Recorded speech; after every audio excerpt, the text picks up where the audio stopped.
یہ جو جنتی دروازہ ہے یہ وہ مقام ہے کہ جہاں پر حضور سرکار غریب نواز کو حضور نبی کریم صلی اللہ علیہ وآلہ وسلم کی زیارت ہوئی تھی۔ آپ اجمیر چلے جائیں، باقاعدہ نام رکھ دیا گیا جنتی دروازہ۔ اجمیر پہ آپ جائیے، نام رکھ دیا گیا اس کا جنتی دروازہ۔ اس دروازے کے اندر جو جھانک لے وہ جنت میں چلا جائے گا۔ معاف کیجئے گا میرے بھائیوں، اللہ کے رسول نے اپنی پوری زندگی کے اندر کوئی دروازہ جنتی نہیں بنایا، کوئی گھر جنتی نہیں بنایا، بس ایک جگہ ضرور مسجد نبوی کے ایک کونے میں اللہ کے نبی لیٹ گئے، آرام کرنے لگے۔ مسجد نبوی کے منبر اور جہاں آج آپ دفن ہیں، جہاں اللہ کے رسول صلی اللہ علیہ وسلم کا حجرہ تھا، حجرے عائشہ اور منبر کے درمیان جہاں لیٹ گئے تو جبرائیل نے آ کر کہا، اے اللہ کے رسول، جس جگہ پر آپ لیٹ گئے ہیں اللہ کو وہ جگہ بھی اتنی پسند آئی کہ آج کے بعد اللہ نے اس حصے کو جنت نہیں بلکہ جنت کا باغیچہ بنا دیا۔ روضۃ من ریاض الجنہ، یہ جنت کا باغیچہ ہے، یہ جنت کی کیاری میں سے کیاری ہے میرے بھائیوں۔ لیکن اس کو یہ نہیں کہا کہ یہ جنت ہے۔ میرے اندازہ لگاؤ، جہاں نبی لیٹ رہے ہیں اس کو پورا کا پورا جنت نہیں بنایا جا رہا ہے، لیکن آج ہندوستان جہاں نہ نبی کبھی آئے، نہ نبی پیدا ہوئے، نہ نبی اکرم نے ہندوستان کی تعریف میں کبھی پیشین گوئی کی، نہ یہ کہا کہ اجمیر میں کوئی بزرگ پیدا ہوگا اور وہ اپنے ہاتھ سے جو دروازہ بنائے گا وہ جنتی ہوگا، کچھ نہیں کہا۔ آج وہاں کتنے ڈپلیکیٹ کام ہو رہے ہیں میرے بھائیوں۔ اتباع کو سمجھنے کی کوشش کیجئے۔ آخری بات اور بتاتا ہوں میں آپ کو، اتباع اس میں بھی عقل کے جو خلاف ہو اس میں بھی، اور اتباع اس میں بھی جو غیرت کے خلاف ہو۔ ہمارا ضمیر گوارا نہیں کرتا لیکن ماننا پڑے گا کیونکہ اللہ کے رسول نے کیا۔ صلح حدیبیہ کے موقع پر جب کافروں نے شرطیں لگائیں، اللہ کے رسول نے ساری شرطیں مان لیں، ساری شرطیں مان لی۔ میرا آدمی آپ کے پاس آئے گا، آپ کو واپس کرنا ہوگا، آپ کا آدمی میرے پاس آئے گا، میں واپس نہیں کروں گا۔ آپ نے کہا منظور ہے۔ غور کیجئے، اس سال عمرہ نہیں کرنے دیا جائے گا، جائیے اگلے سال آ سکتے ہیں، ٹھیک ہے مجھے یہ بھی منظور ہے۔ 3 دن سے زیادہ نہیں رہنے دیں گے مکے میں، یہ بھی منظور ہے۔ میرے آدمی تلوار لے کر گھومیں گے، آپ کے آدمی تلوار میان میں رکھیں گے، مجھے یہ بھی منظور ہے۔ میرا آدمی اگر بھاگ کر مکے سے مدینہ جائے گا تو آپ کو واپس کرنا ہوگا، اور آپ کا آدمی مدینے سے بھاگ کر ہمارے قبضے میں آ گیا تو ہم واپس نہیں کریں گے۔ آپ نے کہا مجھے یہ بھی منظور ہے۔ حضرت سہل ابن حنیف اٹھتے ہیں، کتنا کمزور فیصلہ تھا اللہ کے رسول کا، کتنی ناجائز شرطیں آپ مان رہے ہیں، غور کیجئے کتنا دب کر، لیکن اس کے باوجود آپ نے مانا۔ حضرت سہل ابن حنیف کہتے ہیں، اٹھائیے بخاری شریف کتاب المغازی کا چیپٹر دیکھیے۔ حضرت سہل ابن حنیف اٹھتے ہیں اور کہتے ہیں اللہ کی قسم، اگر رسول اللہ صلی اللہ علیہ وسلم کے کسی فیصلے کو رد کرنے کی اجازت مجھے ہوتی، قسم کھائی اور کہا وَلَوْ وَاسْتَطِيعُوا أَنْ أَرُدَّ عَلَىٰ رَسُولِ اللَّهِ صلی اللہ علیہ وسلم رَدَدْتُ، اگر مجھے کسی چیز کا اختیار ہوتا کہ اللہ کے رسول کے کسی فیصلے کو رد کر سکتے ہو تو آج میں اللہ کے رسول کے فیصلے کو رد کر دیتا۔ میں نہیں مانتا اتنا ظالمانہ فیصلہ اور اتنا دب کر سمجھوتا۔ اللہ کی قسم، اگر اللہ کی طرف سے اس بات کی اجازت ہوتی کہ تم اللہ کے رسول کے کسی فیصلے کا انکار بھی کر سکتے ہو تو آج میں رسول اللہ کے اس فیصلے کا انکار کر دیتا، اور میں نہیں مانتا اللہ کے رسول صلی اللہ علیہ وسلم نے، لیکن میں پھر بھی مانوں گا کیونکہ اتباع کا تقاضا یہ کہتا ہے۔ میرا ضمیر، میرا دل گوارا نہیں کر رہا لیکن میں مانوں گا کیونکہ اللہ کے رسول اس کو خود جو ہے اس فیصلے کو مان رہے ہیں اور دب کر فیصلہ کر رہے ہیں، میں مانوں گا۔ میرا دل گوارا نہیں ہے لیکن فیصلہ سر آنکھوں پر، میرا ضمیر گوارا نہیں کر رہا ہے لیکن فیصلہ سر آنکھوں پر۔ اسی بیچ میں ابو جندل آ جاتے ہیں، پیروں میں بیڑیاں پڑی ہوئی، بھاگتے ہوئے کہ اللہ کے رسول، اپنا کرتا اتار دیا اور پیٹھ دکھانے لگے، پیٹھ پہ خون بہ رہا تھا۔ ایک صحابی کو بتا رہے تھے اب مجھے ان کے حوالے مت کرو، بڑی مشکل سے میں کسی طرح بیڑیاں چھڑا کر یہاں تک پہنچا ہوں۔ ادھر سہیل کہنے لگا، جو کافروں کا قریش کا سردار تھا، ابھی آپ سے یہ سمجھوتا ہوا ہے، میرا آدمی آپ کے پاس آئے گا تو آپ کو واپس کرنا ہوگا، اور آپ کا آدمی میرے پاس آئے گا تو میں واپس نہیں کروں گا، سمجھوتے کے مطابق اس کو واپس کرو۔ اللہ کے رسول کہتے ہیں اگرچہ سمجھوتا ہو چکا ہے اور سائن ہو چکے ہیں لیکن پھر بھی مانوتا، اور انسانیت کا تقاضا یہ کہتا ہے کہ جو آدمی جا رہا میرے ساتھ اس کو جانے دیا جائے۔ وہ مسلمان ہو چکا ہے، اسلام لا چکا ہے، اگر وہ میرے ساتھ مدینے جانا چاہتا ہے تو اس کو جانے دیا۔ عقل کا تقاضا اور مانوتا اور انسانیت یہ کہتی ہے۔ اس نے کہا پھر ریجیکٹ، پھر نہیں مانیں گے ہم، یہ معاہدہ پھر ختم۔ اللہ کے رسول نے کہا نہیں، معاہدہ ختم نہیں ہوگا، جو سائن ہو چکے ہیں، ابو جندل تمہیں ان کے پاس جانا ہوگا۔ کہا اللہ کے رسول بہت مارے، کہا صبر کرو، بہت جلدی اللہ ہمارے لیے بہترین راستہ نکالے گا۔ بھیج دیا۔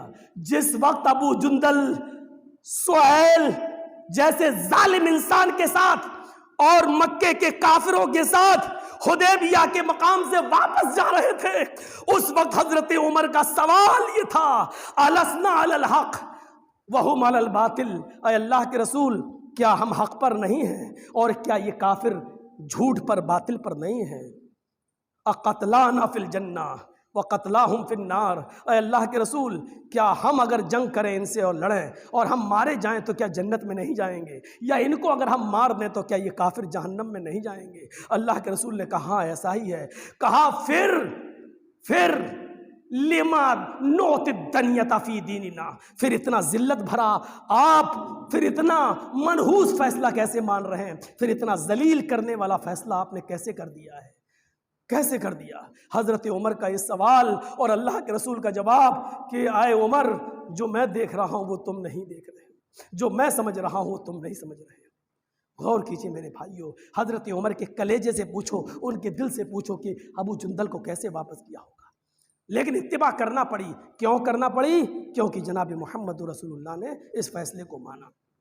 کرو، بہت نوٹنکیاں ہو چکی ہیں شادیوں میں، بندوق کی گولیوں سے لے کے اور آتش بازی سے لے کر، بفر سسٹم اور کھڑے ہو کر کھلانے سے لے کر رسول اللہ کی سنت کی بہت توہینیں ہو چکی ہیں۔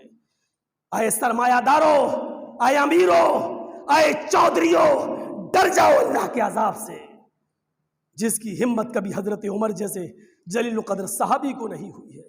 آج تم اسی شاہی مسجد کے آنگن میں کھڑے ہو کر شریعت کی دھجیاں اڑاتے ہو، بے پردگی کا مظاہرہ ہوتا ہے، ویڈیو فلمیں بنتی ہیں۔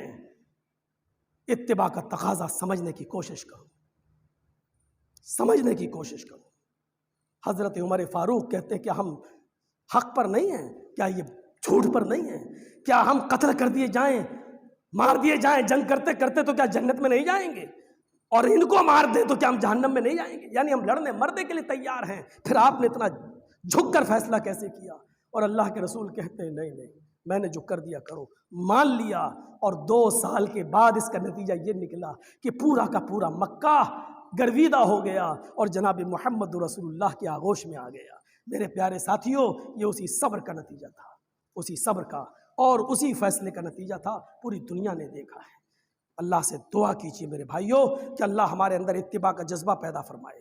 دعا کیجیے اللہ تبارک و تعالیٰ باپ دادا کے زمانے سے چلی آ رہی رسم و رواج اور بدعتوں کو ختم کرنے کی ہمیں توفیق دے اور رسول اللہ صلی اللہ علیہ وسلم کی اتباع کرنے کی توفیق عطا فرمائے۔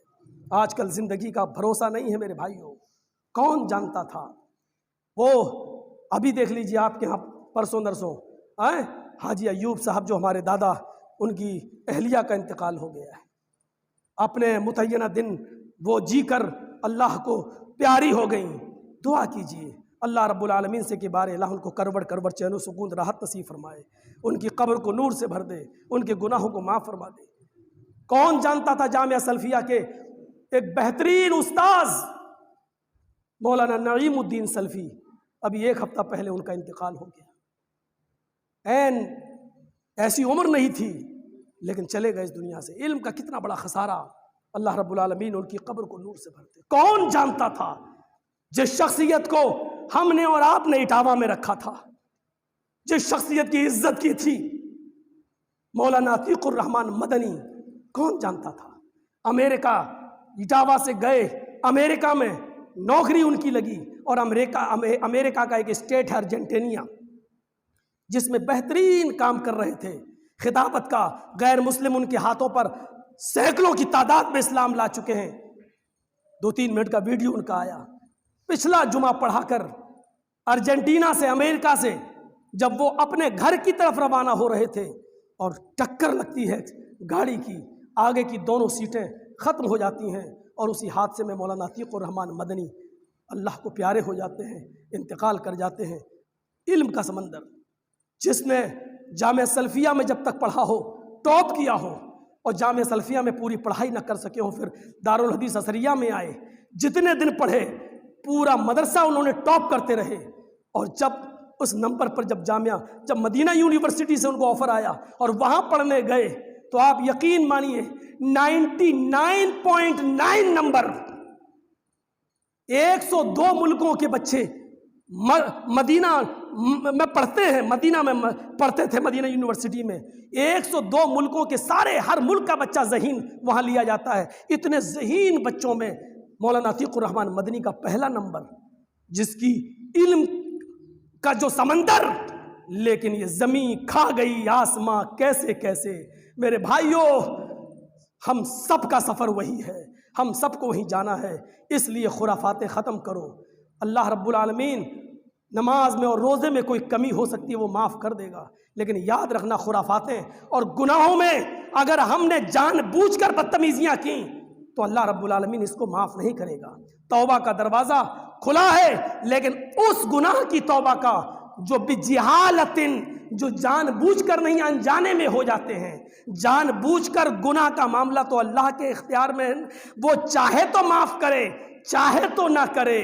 معافی کرنا چاہیے، توبہ کرنا چاہیے، لیکن جان بوجھ کر ہم گناہ کر رہے ہیں، جان بوجھ کر، وہ اللہ کے اختیار میں، وہ چاہے معاف کرے نا۔ اللہ نے کہا ان گناہوں کو ہم معاف کریں گے جو تم سے انجانے میں ہو جاتے ہیں، اڑتے بیٹھتے ہو جاتے ہیں، دھوکے میں ہو جاتے ہیں، ان کو ہم نماز اور روزے سے معاف کرتے رہیں گے، صغیرہ گناہ اور کبیرہ گناہ توبہ سے۔ لیکن جان بوجھ کر جو ہم گناہ کر رہے ہیں اس کے بھی دروازے کھلے ہیں، اللہ کو مناؤ، اس کو رحم آ گیا تو معاف بھی کر سکتا ہے۔ میرے بھائیو، ہماری عبادتیں تو اس لائق نہیں ہیں جو ہمیں بخشوا سکیں، ہم سب ان عبادتوں کے ذریعے اللہ سے رحمت کا سوال کر رہے ہیں کہ اللہ تو اپنے رحم و کرم سے ہمیں معاف کر دے۔ نماز میں ہم یہی تو دعا پڑھتے ہیں، اللہم انی ظلمت نفسی ظلما کثیرا ولا یغفر الذنوب الا انت فاغفر لی مغفرۃ من عندک۔ اے اللہ مجھے اپنے پاس سے بخش دے، اپنے رحم و کرم سے بخش دے۔ یہ نہیں کہتے اللہ میری نمازوں کے ذریعے بخش دے، میرے روزوں کے، ہماری نمازیں ہمارے روزے ہمیں بخشوا ہی نہیں سکتے ہیں، کیونکہ ہماری عبادتیں ایسی نہیں ہیں جو ہمیں بخشوا سکیں۔ اللہ کا رحم و کرم ہی ہمیں بخشوا سکتا ہے، اس لیے ہم یہ دعا مانگتے فاغفر لی مغفرۃ من عندک، من عندک۔ اللہ اپنے رحم و کرم سے، اپنے عفو و کرم سے، اپنی رحمت سے ہمیں معاف کر دے، اپنے پاس سے ہمیں معاف کر دے۔ بس اللہ کی رحم و کرم کا میرے بھائیوں وہ مانگتے رہیے، اس کو رحم آ گیا تو معاف کر بھی دے گا، ورنہ حدیث کے الفاظ ہیں 100 میں ایک نہیں، قیامت کے دن اللہ رب العالمین نبی کو حکم دے گا کہ جنتیوں کو الگ کر دو اور جہنمیوں کو الگ۔ تو اللہ کے رسول پوچھیں گے کہ اللہ کتنے جنتی اور کتنے جہنمی؟ تو اللہ تعالیٰ کہے گا اے محمد صلی اللہ علیہ وسلم 1000 میں سے 1 جنتی اور 999 جہنمی۔ ہر آدمی اس شاہی مسجد کے اندر جو بیٹھا ہے ہم بھی اس میں شامل ہیں، ان 1999 میں ہم اپنے آپ کو نہیں شمار کرتے ہیں، ہم اس ایک میں شمار کر رہے ہیں، شاید ہم بخش جائیں، شاید ہم۔ غور کرو، اس میں یاجوج ماجوج کی فوج بھی ہے، بخاری کی صحیح روایت موجود ہے، 1000 میں سے 1 کو جنتی اور 999 جہنمی۔ ہم اپنے آپ کو ان 1000 میں 1 میں شمار کر رہے ہیں، نہیں، اس 999 کی طرف بھی دیکھو، 999 کی طرف۔ حضرت عمر نے کہا تھا کہ اللہ اگر آسمان سے کوئی فرشتہ یہ کہہ دے کہ اس دنیا کے سارے انسان جنت میں جہنم میں جائیں گے، 1 جنت میں جائے گا، تو میں یہ امید رکھوں گا اللہ کی ذات سے شاید وہ میں ہی ہوں، میں جنت میں جاؤں۔ تو یہ امید بھی رکھنا چاہیے۔ اور یہ کہا کہ اگر یہ کہے کہ سب جنتی 1 جہنمی تو اللہ سے ڈرنا بھی چاہیے، میں ڈروں گا۔ حضرت عمر کہتے ہیں کہیں وہ جہنم میں جانے والا میں تو نہیں ہوں۔ غور کرو، اگر یہ کہے کہ سب جہنمی 1 جنتی تو اللہ سے امید رکھوں گا کہ شاید وہ میں ہوں، یعنی اللہ سے امید بھی رکھنا چاہیے۔ اور اگر یہ کہے کہ سب جنتی 1 جہنمی تو اللہ کا یہ ڈر ہوگا کہیں وہ جہنمی میں تو نہیں ہوں۔ ڈر اور امید کے بیچ میں جو چیز ہمارے دل میں پیدا ہوتی ہے وہ تقویٰ کہلاتی ہے۔ صحابہ کرام نے یہاں اتباع دکھلائی اور فوراً پیچھے آ گئے اللہ کے رسول کے۔ یہاں قرآن نے منسوخ کیا ایک حکم، بیت المقدس کو ہٹا دیا اور خانہ کعبہ کو تبدیل کر دیا، خانہ کعبہ کو بنا دیا قبلہ۔ کیا کہا کہ ہم نے بیت المقدس کو جو ہٹا کر خانہ کعبہ کو جو ہم نے چینج کیا ہے اور اس کو قبلہ بنایا، ایسا کیوں کیا؟ الا لنعلم من یتبع الرسول، تاکہ ہم دیکھ لیں، ہم جان جائیں کہ کون رسول کی اتباع کرتا ہے۔ اب غور کیجئے، پہلا والا حکم بھی اللہ کا تھا، دوسرا والا حکم بھی اللہ کا ہے۔ خانہ کعبہ کی طرف چہرہ کر کے نماز پڑھنا، خانہ کعبہ سے پہلے بیت المقدس کی طرف رخ کر کے نماز پڑھنا، یہ بھی اللہ ہی کا حکم تھا، اور اس حکم کو بدل کر خانہ کعبہ کو قبلہ بنا دینا یہ بھی اللہ ہی کا حکم تھا۔ پہلے خانہ کعبہ کی طرف رخ کر کے نماز پڑھنا ثواب تھا بیت المقدس کی طرف، اور اب خانہ کعبہ کی طرف رخ کر کے نماز پڑھنا ثواب ہے۔ اب اگر کوئی بیت المقدس کی طرف چہرہ کر کے نماز پڑھے گا تو اس کو گناہ پڑے گا، حالانکہ وہ حکم بھی اللہ کا تھا، لیکن اللہ ہی نے اس حکم کو تبدیل کر دیا۔ ایسا کیوں کیا؟ من یتبع الرسول، تاکہ ہم دیکھیں کہ کون ہے تم میں سے جو رسول کی اتباع کرتا ہے۔ اتباع کا مقصد اور اتباع کی اہمیت سمجھ لیجیے۔ حکم دونوں اللہ کے ہیں، لیکن اتباع کرانا مقصد ہے کہ اتباع کس کی؟ نماز ہر نبی پر فرض تھی، لیکن کسی پر 2 ٹائم کی، کسی پر 3 ٹائم کی، کسی پر 2 رکعت، کسی پر 4 رکعت، کسی پر 3 رکعت، یہ بھی حکم اللہ ہی کا تھا۔ لیکن محمد رسول اللہ صلی اللہ علیہ وسلم کو 5 وقت کی نماز دی گئی، یہ بھی حکم اللہ ہی کا ہے۔ ظہر 4، فجر 2، عصر 2، مغرب 3، عشاء 4، ہم فرض رکعتوں کی بات کر رہے ہیں، یہ حکم بھی اللہ ہی کا ہے، تاکہ ہم دیکھیں کہ کون رسول کی اتباع کرتا ہے اور کون ہے جو ایڑیوں کے بل پلٹ جاتا ہے۔ اس آیت سے یہ پتا چلا کہ ہر حال میں ہمیں اتباع کرنا ہے۔ اب کوئی یہ نہیں کہہ سکتا کہ وہ حکم بھی اللہ ہی کا تھا، ہم اس حکم کو کیوں چھوڑیں؟ اس حکم کو اب نہیں مانا جائے گا، بلکہ اس حکم کو مانا جائے گا۔ اسی لیے قرآن کریم نے اللہ کے رسول صلی اللہ علیہ وسلم کو حکم دے کر، اللہ تبارک و تعالیٰ نے نبی کو حکم دے کر یہ اعلان کروا دیا کہ اے نبی کہہ دو ان کنتم تحبون اللہ فاتبعونی، کہ اگر تم اللہ سے محبت کرنا چاہتے ہو تو پہلے میری اتباع کرو۔ اللہ کی محبت رسول کی اتباع کے ساتھ مقید ہے، اگر رسول کی اتباع نہیں ہے تو اللہ کی محبت بھی نہیں ہے۔ اللہ کی محبت اگر چاہتے ہو تو رسول کی اتباع ضروری ہے۔ اب آئیے ہم چند واقعات کی طرف آنا چاہتے ہیں، جو 2-3 واقعات جو ہم بتائیں گے آپ کو، یہ تینوں واقعات بخاری شریف کی حدیث کے اندر موجود ہیں۔ ہماری عقل میں کوئی چیز آئے یا نہ آئے، لیکن رسول نے حکم دیا ہے تو ہمیں کرنا پڑے گا۔ اللہ کے نبی صلی اللہ علیہ وسلم فرماتے ہیں کہ جب تم موزوں پر مسح کرو تو تم اس کے اوپر کرو۔ موزوں پر جو مسح کیا جاتا ہے، ایک بار وضو بنا کر آپ موزے پہن لیجئے۔ پورا وضو اگر آپ نے بنا لیا ہے تو ساکس جو موزے پہنے ہیں ہم اور آپ جو پہنتے ہیں وہ ایک بار پہن لیا آپ نے وضو بنانے کے بعد، اس کے بعد 24 گھنٹے تک، 1 دن اور 1 رات آپ اس پر مسح کر سکتے ہیں۔ آپ کو بار بار موزے اتار کر پیر دھونے کی ضرورت نہیں ہے وضو بنانے کے لیے، لیکن شرط یہ ہے کہ بیچ میں موزے آپ کے اترے ہوئے نہ ہوں۔ مسافر کے لیے 3 دن اور 3 رات، اور مقیم کے لیے جو مسافر نہیں ہے اس کے لیے 1 دن اور 1 رات۔ تو مسح ہمیں کہاں کرنا ہے؟ اوپر۔ یہ جبکہ عقل کیا کہتی ہے؟ زمین پر جب ہم چلیں گے تو مٹی یا گندگی یا ناپاکی نیچے لگنا چاہیے، پیر کے تلوے میں، تو مسح قاعدے سے ہمیں نیچے کرنا ہے، لیکن نیچے ہمیں نہیں کرنا۔ کیوں؟ کیونکہ اللہ کے رسول صلی اللہ علیہ وسلم نے نیچے مسح کرنے سے منع کیا ہے تلوے پر، اوپر پشت پر ہمیں مسح کرنا ہے، اوپر۔ نیچے گندگی لگی ہے، لگی رہے، کیونکہ جو گندگی لگے گی اس کے بعد جب آپ چلیں گے تو زمین پر پڑی ہوئی پاک مٹی اس گندگی کو پاک بھی کر دے گی، لیکن ہمیں پشت پر اوپر مسح کرنا ہے۔ اب اگر کوئی آدمی نیچے مسح کرے اور یہ کہے کہ نہیں گندگی تو نیچے لگے گی، تو وہ حرام کام کر رہا ہے اور رسول کی اتباع سے ہٹ کر رسول کی نافرمانی کر رہا ہے۔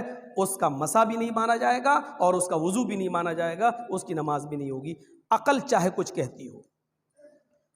اللہ کے رسول صلی اللہ علیہ وسلم جب عمرۃ القضاء کی نیت سے اپنے صحابہ کرام کے ساتھ جب مدینے سے مکہ آئے اور جب آپ نے عمرہ کرنا چاہا تو مکے کے کافروں میں ایک ابال پیدا ہو گیا، مکے کے کافروں میں ایک ہلچل پیدا ہو گئی، اور کیا کہتے تھے سب لوگ؟ ارے یہ تو مدینے سے آئے ہیں بیچارے عمرہ کرنے، اور مدینے میں ایک بیماری پھیلی ہوئی تھی بخار کی، تو اس بخار کی وجہ سے صحابہ کرام ٹوٹ چکے تھے، کمزوری اور نقاہت ان کے جسم پر جھلک رہی تھی، تو کافروں نے مذاق اڑایا، یہ ہم سے کیا لڑیں گے، مدینے کی آب و ہوا نے ان کو کمزور کر دیا ہے، ان کو نڈھال کر دیا ہے، ان کو بالکل جو ہے زمین پر لٹا دیا ہے، یہ بیچارے کیا ہم سے مقابلہ کریں گے اور کیا ہم سے لڑیں گے۔ یہ خبر صحابہ کرام کے ذریعے جب اللہ کے نبی صلی اللہ علیہ وسلم کو ملتی ہے تو اللہ کے نبی صلی اللہ علیہ وسلم نے حکم دیا کہ اگرچہ مدینے کی بیماری نے ہمارے شریر کو اور ہمارے جسموں کو کمزور بنا دیا ہے، لیکن ہمیں مکے کے کافروں کے سامنے کمزور نہیں بن کر رہنا ہے، ہمیں ایک ایسا کام کرنا ہے کہ ہمارے چال سے اور ہمارے ڈھال سے ان کے دلوں میں رعب اور دبدبہ پیدا ہو جائے۔ تو ایسا کرو، جب تم عمرہ کرنے کے لیے جاؤ اور خانہ کعبہ میں گھسو اور جب خانہ کعبہ کا طواف کرو تو دیکھیے اللہ کے نبی کیا فرماتے ہیں، ان 7 چکروں میں شروع کے 3 چکر میں تم رمل کرو۔ جب تم طواف کرو خانہ کعبہ کا تو شروع کے 3 چکروں میں رمل کرو۔ رمل کرنے کا مطلب کیا ہے کہ ایک کاندھے پر آپ کا احرام ہونا چاہیے اور دوسرا کاندھا آپ کا ننگا ہونا چاہیے، وہ خالی ہونا چاہیے، اور شروع کے 3 چکر اکڑ کر پہلوانوں کی طرح تمہیں چلنا ہے، سینہ نکال کے اکڑ کے پہلوانوں کی طرح شروع کے 3 چکر تمہیں لگانا ہے اور باقی 4 چکر اپنی نارمل پوزیشن میں لگانا ہے۔ یہ حکم اللہ کے رسول صلی اللہ علیہ وسلم نے دیا تھا۔ اٹھائیے بخاری کتاب الحج، شروع کے 3 چکر میں۔ اللہ کے نبی صلی اللہ علیہ وسلم نے جب بھی عمرے کیے تو آپ جتنے دن مکے میں رہے رمل کرتے رہے، شروع کے 3 چکر آپ اکڑ کر پہلوانوں کی طرح لگاتے رہے، سارے صحابہ لگاتے رہے۔ اللہ کے نبی کے انتقال کے بعد جب ابو بکر صدیق کا زمانہ آیا تو ابو بکر صدیق اور آپ کے سارے صحابہ نے بھی ایسا ہی کیا۔ حضرت عمر فاروق کا زمانہ آیا تو مکے سے کافروں کو نکال دیا گیا، یا وہ لڑائی و جنگ کے اندر ہلاک کر دیے گئے، یا یہ کہہ لیجئے اس وقت اسلامی حکومت آ چکی تھی اور مکہ پورا کا پورا حضرت عمر فاروق رضی اللہ تعالیٰ عنہ کے ہاتھ میں آ گیا تھا۔ میرے پیارے ساتھیوں، اس وقت کی بات میں آپ کو بتانا چاہتا ہوں، لوگوں نے کہا امیر المومنین اب کیا ضرورت ہے، ہمیں تو شروع میں رمل کی ضرورت تھی جب کافر ہمارا مذاق اڑاتے تھے، لیکن اب تو مکے میں کافر رہے ہی نہیں ہیں، اب تو پورا کا پورا علاقہ اسلامی مملکت میں شامل ہو گیا ہے، اب ہم کس کو دکھائیں اپنا رعب و دبدبہ اور اپنی پہلوانی اور اپنی طاقت، اب تو سب مسلمان ہیں۔ عقل کا تقاضا یہ ہے کہ اب رمل چھوڑ دینا چاہیے، کیونکہ اللہ کے رسول نے تو جس مقصد کے تحت کیا تھا وہ مقصد اس وقت تھا، اب تو کافر ہیں ہی نہیں، اب تو عقل یہ کہتی ہے کہ اب ہمیں 7 چکر نارمل لگانا چاہیے اور پہلوانی والا انداز چھوڑ دینا چاہیے۔ حضرت عمر فاروق رضی اللہ تعالیٰ عنہ نے اس کا جو جواب دیا وہ یہ کہ یقیناً بات یہی ہے جو تم کہہ رہے ہو، اور ہم بھی چاہتے ہیں کہ اب رمل نہیں ہونا چاہیے، ولیکن نحب، لیکن ہم یہ پسند کرتے ہیں، لیکن ہم یہ چاہتے ہیں شیئن صنعہ رسول اللہ صلی اللہ علیہ وسلم، ایک ایسا کام جو اللہ کے رسول صلی اللہ علیہ وسلم نے شروع کیا تھا اور پوری زندگی پھر آپ کرتے رہے، اور ابو بکر صدیق اپنے 2 سال دور خلافت میں بھی کرتے رہے اور سارے صحابہ کرتے رہے، اور اس کام کو اللہ کے رسول نے اپنے آخری وقت میں بھی منع نہیں کیا، تو ہم بھی چاہتے ہیں کہ وہ کام جو اللہ کے رسول صلی اللہ علیہ وسلم نے شروع کیا وہ اب شروع ہی رہے اور اس کو ہم ختم نہ کریں۔ ایک ایسا کام جو اللہ کے رسول صلی اللہ علیہ وسلم نے ایجاد کیا ہے اس کام کو ہم چھوڑنا نہیں چاہتے ہیں، اس کام کو ہم پسند نہیں کرنا چاہتے ہیں، اس کو بند نہیں کرنا چاہتے ہیں۔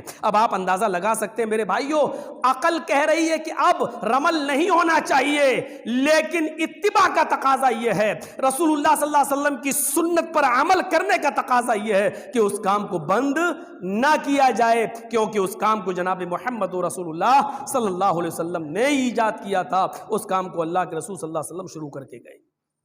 ہماری عقل میں کوئی چیز آئے یا نہ آئے، لیکن رسول اللہ نے کیا ہے تو ہمیں کرنا پڑے گا، یہ ہے اتباع۔ اور اللہ یہی دیکھتا ہے، اتباع دیکھنا چاہتا ہے کہ کتنی اتباع کرتے ہو۔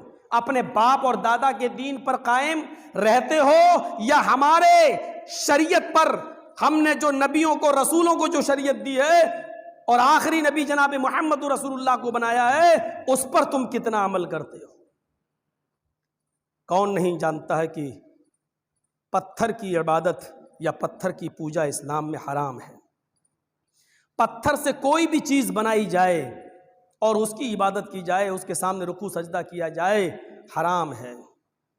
سارے نبی آدم سے لے کر محمد رسول اللہ صلی اللہ علیہ وسلم تک جتنے بھی نبی آئے اسی پتھروں کی مورتی اور بتوں کی پوجا سے روکنے کے لیے ہی آئے، غیر اللہ کی عبادت سے روکنے ہی کے لیے آئے۔ خانہ کعبہ میں جب اللہ کے رسول گھسے اور جس دن مکہ فتح ہوا، فاتحانہ داخلہ ہوا، تو خانہ کعبہ میں رکھے ہوئے 360 بتوں کو حضرت علی کے کاندھے پر سوار ہو کر اپنی چھڑی سے ایک ایک بت کو چھڑی سے گراتے جاتے تھے نیچے اور کہتے جاتے تھے جاء الحق وزهق الباطل ان الباطل کان زہوقا، حق آ گیا اور باطل مٹ گیا اور باطل کو تو مٹنا ہی تھا۔ 360 پتھروں کی مورتیوں کو آپ نے توڑ ڈالا، ختم کر دیا۔ یہی مقصد تھا نبیوں کے آنے کا، رسول کے آنے کا، اور خود محمد رسول اللہ صلی اللہ علیہ وسلم کے بھی آنے کا یہی مقصد تھا۔ لیکن عقل کے ایک کونے میں آپ تخیل کی شاہراہ پر سوار ہو کر تھوڑا سا اندازہ لگائیے کہ جس کام کو منع کرنے کے لیے، روکنے کے لیے نبی اکرم آئے، لیکن خانہ کعبہ میں لگا ہوا، خانہ کعبہ کے کونے میں لگا ہوا ایک پتھر ہے، وہ بھی ایک پتھر ہے، اس پتھر کو حجر اسود کا نام دیا جاتا ہے۔ اگر آسانی سے آپ اس پتھر تک پہنچ سکتے ہیں تو پہنچیے، اور آسانی سے اگر اس پتھر کو چوم سکتے ہیں، اس کا بوسہ لینا آپ کے لیے آسان ہے تو اس کا بوسہ لینا عبادت ہے، اور بوسہ نہیں لے سکتے آسانی سے اگر اس پتھر کو چھو سکتے ہیں تو اس کا چھونا بھی عبادت ہے۔ غور کیجئے، جس پتھر کی عبادت کے لیے سارے نبیوں کو بھیجا گیا، اللہ کے نبی نے جن پتھروں کی مورتیوں کو توڑا، لیکن خانہ کعبہ میں لگے ہوئے ایک پتھر کو آپ چھو رہے ہیں، آپ اس کو بوسہ بھی لے رہے ہیں۔ عقل کا تقاضا تو یہ کہتا ہے کہ اس پتھر کو بھی وہاں سے نکال کر ہٹا دینا چاہیے، کیونکہ انبیاء کرام کا مقصد یہ تھا کہ پتھروں کی عبادت سے روکا جائے، پتھروں کی پوجا سے روکا جائے۔ یہاں تو پتھر کو چومنا، یہاں تو پتھر کو بوسہ لینا عبادت قرار دیا جا رہا ہے، اس کو اللہ کی عبادت کا ایک حصہ بنا دیا گیا ہے۔ میرے پیارے ساتھیوں، لیکن ہمیں چومنا پڑے گا، ہمیں بوسہ لینا پڑے گا، ہمیں چھونا پڑے گا، یہاں ہماری عقل کو دخل نہیں ہے، کیونکہ ایسا کام جناب محمد رسول اللہ صلی اللہ علیہ وسلم نے کیا ہے۔ حضرت ابو بکر بھی ایسا کرتے رہے۔ جب حضرت عمر فاروق کا زمانہ آیا تو حضرت عمر فاروق نے اپنی دور رس نگاہوں سے سوچا، اپنی عقل سے سوچا، بعد میں آنے والی نسل کہیں اس پتھر کو نفع و نقصان کا مالک نہ ماننے لگے، حجر اسود کو کہیں مدد دینے اور لینے کا ذریعہ نہ بنا لے، اس کو خدا اللہ رب تصور نہ کرنے لگے، اس لیے خانہ کعبہ کا طواف کرتے کرتے تمام لوگوں کو روک دیا، اور روکنے کے بعد حضرت عمر اس پتھر کے پاس جاتے ہیں اور اس حجر اسود کے قریب جا کر اس کو چومنے سے پہلے جو جملے عرض کرتے ہیں وہ امام بخاری کتاب الحج کے اندر لاتے ہیں، کہتے ہیں انی اعلم انک حجر لا تضر ولا تنفع ولولا انی لا ارى النبی صلی اللہ علیہ وسلم قبلتا ما قبلتوکا۔ اللہ کے حضرت عمر فاروق رضی اللہ تعالیٰ عنہ نے یہ جملے کہے جس کو بخاری کتاب الحج میں دیکھا جا سکتا ہے، اے پتھر انی اعلم انک حجر، اے پتھر میں جانتا ہوں کہ تو بھی ایک پتھر ہے۔ حجرن، جو لوگ علم سے واقف ہیں وہ جانتے ہیں، نکرہ استعمال ہوا، حجرن، الحجر نہیں، الف لام کے ساتھ نہیں کہا، صرف دو پیش اس پر آئے، یعنی جیسے اٹاوا کا پتھر، جیسے انڈیا کا پتھر، جیسے پاکستان کا پتھر، جیسے سری لنکا اور بنگلہ دیش کا پتھر، ویسے ہی تو بھی ایک پتھر ہے۔ الف لام اگر داخل کر دیا جائے تو خاص ہوتا ہے، لیکن الف لام داخل نہیں کیا، جیسے حمد پر الحمد خاص، جیسے الحمدللہ یہاں خاص ہے تو کسی چیز کو خاص کرنے کے لیے الف لام لگایا جاتا ہے، لیکن یہاں حضرت عمر نے الف لام نہیں لگایا، یعنی اس پتھر کی حیثیت بتائی۔ کیا بتایا؟ کہ جیسے اور پتھر ہیں ویسے تو بھی ایک پتھر ہے، انی اعلم انک حجر، عام پتھروں کی طرح تو بھی ایک پتھر ہے، لا تضر ولا تنفع، تو کسی کو نہ تو نقصان پہنچا سکتا ہے نہ فائدہ پہنچا سکتا ہے، ولیکن انی رأیت النبی صلی اللہ علیہ وسلم ولولا انی رأیت النبی صلی اللہ علیہ وسلم، اگر میں نے اللہ کے نبی صلی اللہ علیہ وسلم کو نہ دیکھا ہوتا، اگر اپنے پیغمبر کو، اپنے نبی کو نہ دیکھا ہوتا، اس بات کو کہ وہ تجھے چوم رہے ہیں، تجھے بوسہ لے رہے ہیں، اگر میں نے نبی کو بوسہ لیتے ہوئے نہیں دیکھا ہوتا، ما قبلتو کا، تو میں تجھے کبھی نہیں چومتا، میں تجھے کبھی بھی بوسہ نہیں لیتا۔ اے پتھر، میں تجھے صرف اس لیے چوم رہا ہوں، اس لیے نہیں کہ تو نفع اور نقصان کا مالک ہے، صرف اس لیے چوم رہا ہوں کیونکہ ہمارے نبی جناب محمد رسول اللہ صلی اللہ علیہ وسلم نے تجھے چوما۔ ایک درخت تھا جس پر اللہ کے رسول نے اپنے 400 صحابہ سے بیعت لی تھی، اس درخت کا نام پڑ گیا تھا بیعت رضوان۔ اللہ کے رسول صلی اللہ علیہ وسلم کا انتقال ہو گیا، ابو بکر کا انتقال ہو گیا، جس درخت کے نیچے آپ نے صحابہ کرام سے بیعت لی تھی، حضرت عمر کے زمانے میں لوگ اس درخت کے پاس جب بھی سفر کرتے تھے تھوڑا سا بیٹھتے تھے۔ اللہ کے رسول نے یہاں بیعت لی تھی، یہاں بیٹھیں، کچھ برکت ملے گی، کچھ تبرک حاصل ہوگا، کچھ تبرک۔ حضرت عمر فاروق جانتے تھے اس درخت کے نیچے اللہ کے رسول نے صحابہ سے بیعت لی تھی، لیکن اگر میرا انتقال ہو گیا اور یہ ایسے ہی چلتا رہا کہ لوگ اس درخت کے نیچے بیٹھ کر تھوڑا دیر بیٹھتے ہیں، آرام کرتے ہیں، پھر یہاں سے جاتے ہیں اور تبرک حاصل کرتے ہیں، کہیں اس درخت کو نفع اور نقصان کا وسیلہ نہ بنا لیں، کہیں اس درخت کو رب یا معبود کا درجہ نہ دے دیں کہ اس درخت کے نیچے اللہ کے رسول صلی اللہ علیہ وسلم نے بیعت لی تھی اس لیے اس درخت کے اندر نفع اور نقصان دینے کی طاقت ہے۔ حضرت عمر نے پورا کا پورا درخت کٹوا دیا، اس کو جڑ سے اکھڑوا دیا تاکہ شرک کا دروازہ نہ کھلنے پائے، بدعت پنپنے نہ پائے۔ کہا کہ اس کی کوئی ضرورت نہیں ہے۔ اللہ کے رسول صلی اللہ علیہ وسلم اس کے بعد نہ تو کبھی اس درخت کے نیچے بیٹھے، نہ کبھی اس کی اہمیت آپ نے بتائی، نہ اس درخت کو کبھی چوما، نہ کبھی اس درخت کا بوسہ لیا، نہ کبھی اس درخت کو چھوا، تو یہ کوئی حصہ ہے، حیثیت ہی نہیں۔ بس آپ اچانک بیٹھے اور یہاں 400 صحابہ سے آپ نے بیعت لے لی۔ بیعت لینے کا مقصد یہ نہیں کہ درخت متبرک ہو۔